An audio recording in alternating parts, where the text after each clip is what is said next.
do you mind? Can we come and sit down here? Come on in. Thank you, guys.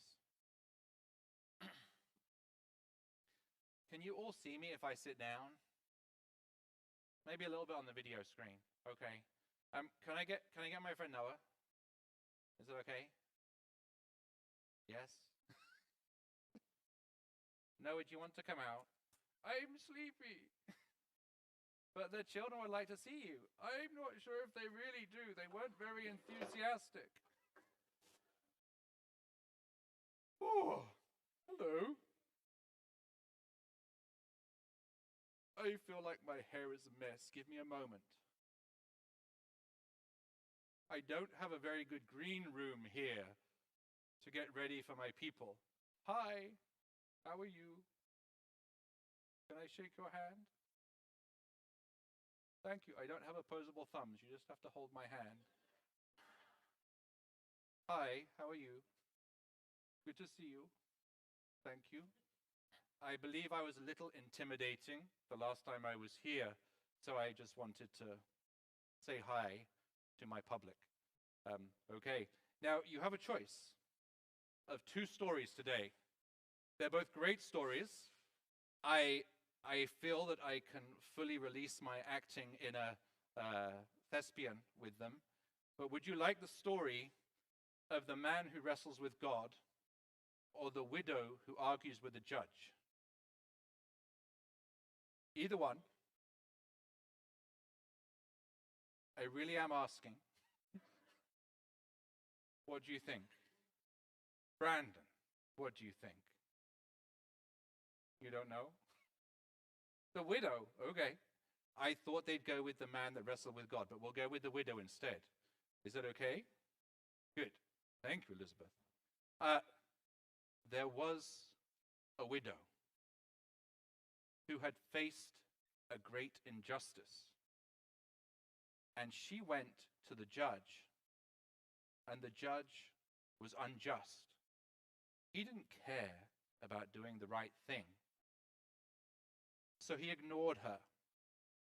But the widow came back every single day and asked for justice from the judge.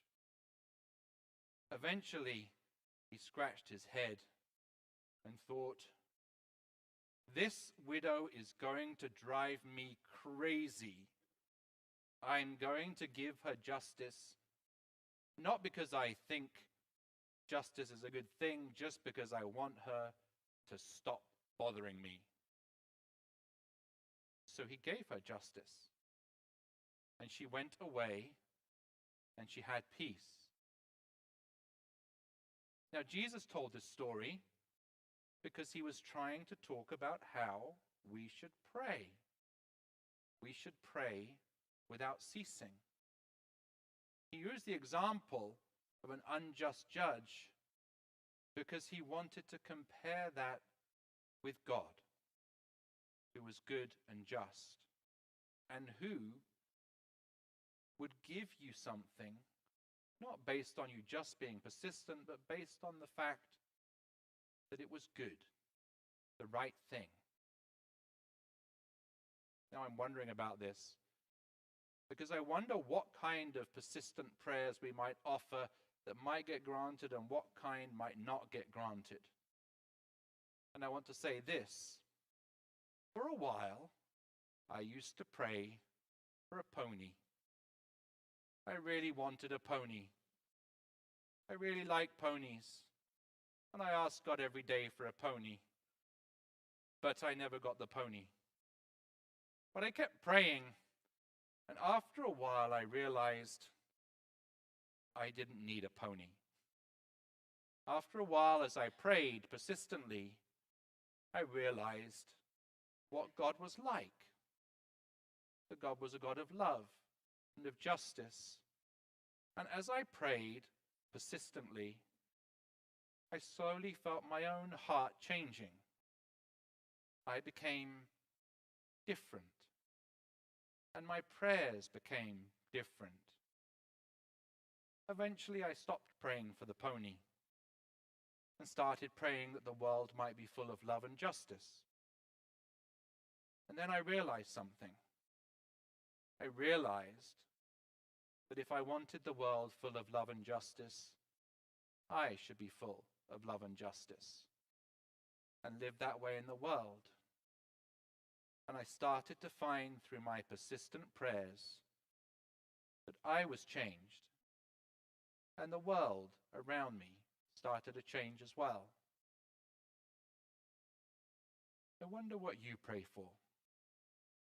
I wonder what you might like. The one thing Jesus wanted you to really think about was praying without ceasing, and perhaps being willing to be changed as you talk to God. I wonder what your favorite part of the story was. Elizabeth, did you have a favorite part?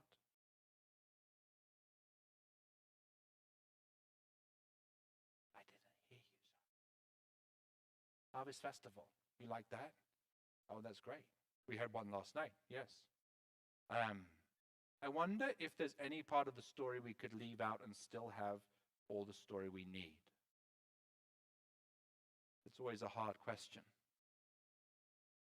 I wonder which part of the story was about you. Thank you so much for listening. I'm going to go over there now and have a nap, and you could go with Ken and Kathy to your activities.